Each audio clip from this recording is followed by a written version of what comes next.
Assalamualaikum, Om Swastiastu, Namo Buddhaya, salam kebajikan, salam sejahtera untuk kita semua. Nah, sahabat-sahabat dan teman-teman Trisula Production, kali ini kita akan membahas tentang sejarah dan budaya. Saya ini berada di Kecamatan Cipondo, tepatnya di Perumahan Puri Permata ya, di Kota Tangerang. Nah, kita akan mendatangi seorang sejarawan dan budayawan yang bernama Om Alit Yulianto. Untuk lebih jelasnya, yuk ikutin kita. Nah, teman-teman dan sahabat-sahabat semua, saya ini sudah bersama dengan Om Alit Yulianto. Nah, Om Alit Yulianto ini adalah beliau seorang sejarawan dan budayawan dan sekaligus senior saya juga. Om, gimana kabarnya? Alhamdulillah sehat. Ya, boleh perkenalkan diri Om? Ya, terima kasih Mas Krisna atas kunjungannya ke padepokan saya. Ya. Lama nggak ketemu sama Mas Krisna ya. Betul. Ya, dari kecil udah jalan-jalan bareng, ketemu udah dewasa. Ya. Saya lahir di Blora, Jawa Tengah. Blora, Jawa Tengah. Itu pas perbatasan Jawa Tengah Jawa Timur antara Bojonegoro, Blora dan Tuban. Itu posisi saya di tengah-tengahnya. Di tengah-tengah. Saya punya desa. Saya dilahirkan tanggal 25 Juli 1975, berarti saya lahir 45 tahun yang lalu. Jemah Kliwon. Ya, kalau orang Jawa Jemah Kliwon udah fenomenal ya. Utamanya Jemah Kliwon. Sampai umur 15 tahun saya tinggal di Blora, kemudian berangkatlah ke Tangerang. Merantau. Ya karena sulit lah di kampung itu. Suasananya suasana desa, banyak paceklik, banyak pagebluk, sehingga ya cari suasana baru untuk bertarung, untuk merubah keadaan. Lalu sejak tahun 1992 itu saya berangkat ke Tangerang, dan di Tangerang itu hingga sampai saat ini sampai 2021 sudah nggak pindah-pindah, kayaknya sudah menyatu, menetap. Nah, Om Alit ini merantau sudah lama dan profesinya sebagai macam-macam ya, pecinta budaya, ya, pecinta masyarakat lingkungan hidup, ya, banyaklah yang kita kerjakan di sisi sosial. Betul. Intinya bermanfaat untuk orang banyak. Itu Mas Krisna. Jadi sejak 45 tahun yang lalu saya dilahirkan untuk tinggal di Tangerang hingga sampai saat ini sudah 30 tahun. 30 tahun tepat ini. Berarti tepatnya di Perumahan Puri Permata, alamatnya? Domisili terakhir itu di Perumahan Puri Permata, Cipondo, Kota Tangerang, Provinsi Banten. Ya, itu sedikitlah latar belakang. Sebenarnya kalau bicara latar belakang banyak banget ya. Apa yang sudah kita kerjakan di Kota Tangerang banyak banget Mas Krisna. Ya, tapi secara singkatnya itu sampai saat ini kayaknya sudah nggak ada pilihan tinggal di tempat lain ya. Di Kota Tangerang sudah nyaman di Kota Tangerang ya. Sangat sudah menyatu dengan Kota Tangerang. Hidup di Kota Tangerang udah sama juga seperti di Jawa sekarang. Sama penduduknya di Tangerang udah banyak orang Jawa. Jadi belajar Jawa udah nggak lagi di Jawa Tengah Jawa Timur. Di Tangerang sudah sangat luar biasa Mas Krisna. Yang melatar belakangi Om Alit ini cinta dan suka dengan budaya itu apa? Atau emang sudah diturunkan dari kakek nenek ayah Om Alit yang ada di Blora? Gini Mas Krisna, kalau soal kebudayaan itu khususnya kebudayaan Jawa betul. Tidak harus orang tua kita orang Jawa yang berbudaya. Tidak harus kita dari keluarga yang memang belajar tentang kebudayaan. Orang Jawa itu sendiri harus orang yang harus sudah berbudaya. Sehingga dimanapun orang Jawa ini tinggal, kita ini tinggal, ya kita harus membawa penuh kebudayaan itu. Tapi kalau ditanyakan tentang apa yang membuat cinta dengan kebudayaan ini, kebudayaan kita ini unik ya. Nusantara ini berbagai macam budaya. Tapi untuk Jawa sendiri di dunia ini rada unik. Contohnya gini, baru dari sisi kebudayaan musiknya aja ya. Iya. Kebudayaan Jawa ini memiliki khas tersendiri. Ya. Nah, Om, ada pertanyaan lagi nih dari saya. Apa yang membuat Om Alit ini cinta dengan budaya Indonesia, Om? Bisa dijelaskan nih ke penonton kita. Iya, Indonesia ini kaya, Mas Krisna ya, dengan kebudayaan. Kaya banget. Sangat kaya. Dari Sabang sampai Merauke ini banyak banget kebudayaan.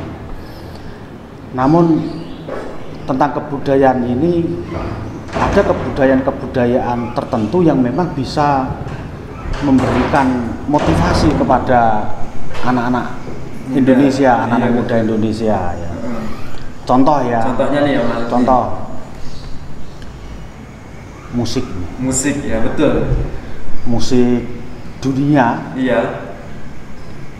Itu yang lebih spesifik ini, yang tidak ada satu-satunya, yang hanya ada itu ya musiknya orang Jawa. Iya.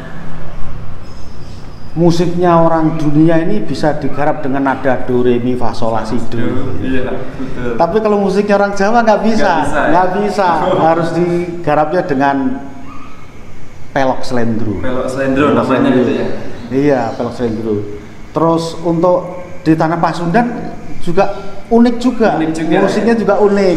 Dia bisa digarapnya tidak bisa dengan do re mi fa sol la si do. Dia bisa digarapnya dengan ini, Mas Krisna, dengan gami dan lati. Gami lati. Itu spesifik ya. Dan musik-musik ini bisa digunakan untuk mengiringi sebuah kebudayaan besar dunia, yaitu wayang. Wayang, nah betul. Wayang kulit bisa, wayang golek juga bisa.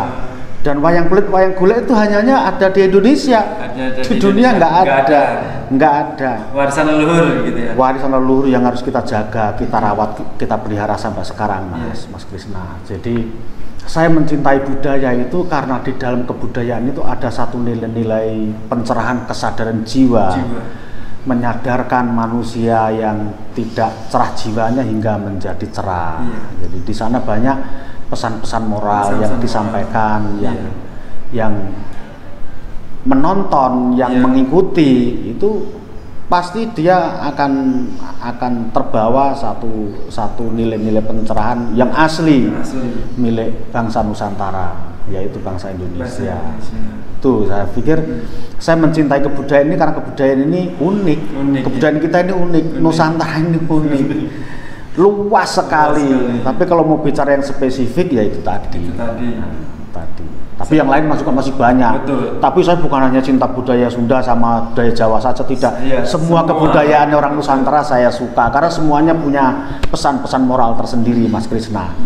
Bahkan nih teman-teman semua, Malit kadang suka mengadakan perkumpulan atau paguyuban, menggelar acara pagelaran wayang kulit juga ya.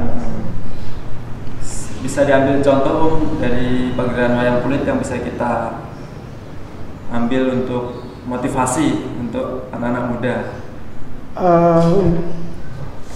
Salah satu yang ada di cerita wayang untuk bisa mencerahkan ke anak-anak muda sebenarnya semua cerita itu bisa mencerahkan ke anak-anak muda dari sisi kebudayaan dari sisi kebudayaan. Itu ada lakon Wisanggeni Lahir. Wisanggeni Lahir. Secara singkat aja. Wisanggeni Lahir itu, Mas, begitu dia sejak dalam kandungan itu sudah dianiaya. Begitu terlahir pun juga teraniaya. Sampai tingkat dewasa pun teraniaya. Bahkan semua para dewa menginginkan kematian Wisanggeni.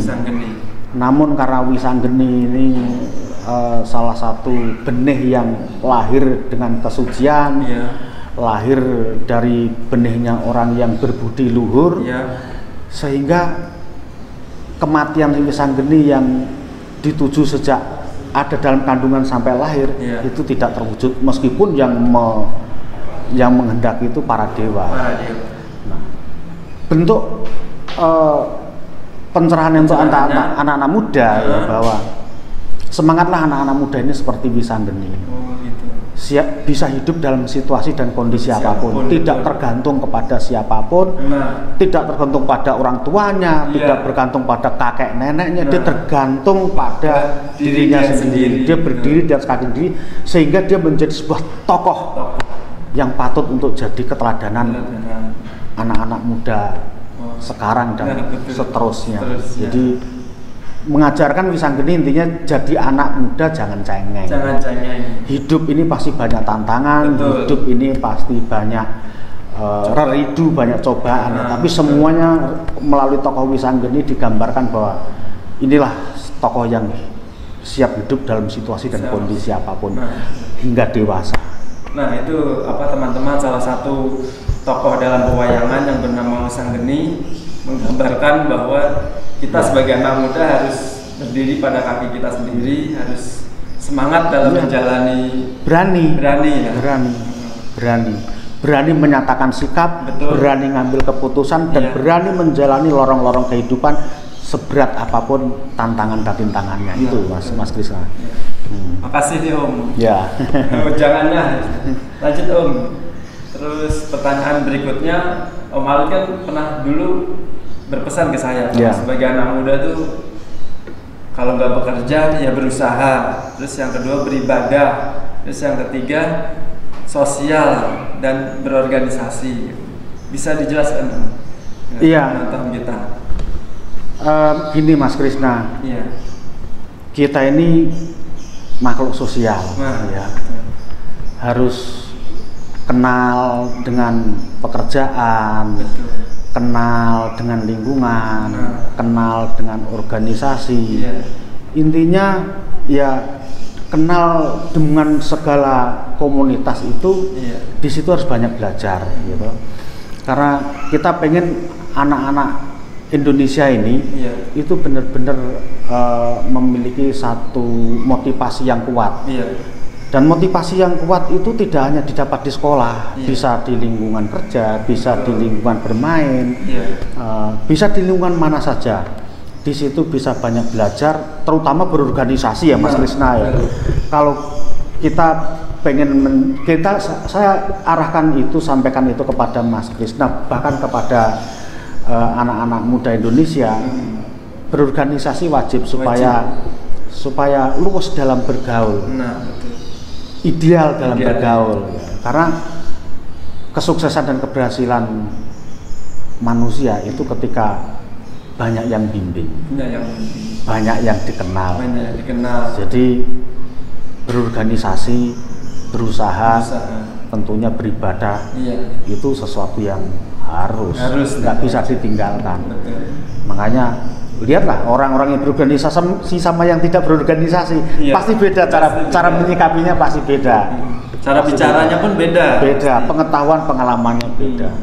Tapi yang ingin saya sampaikan ke adik-adik semuanya anak muda Indonesia bahwa kalau tidak bisa memberi warna,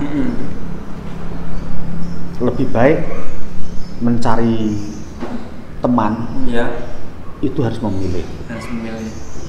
Tapi kalau kita ini sudah mampu memberi warna, silahkan bergaul dengan siapa saja, dengan siapapun. Kalau bisa memberi warna Tapi kalau tidak bisa memberi warna, lebih baik bergaulnya pilih-pilih. Sama siapa nih saya bergaul?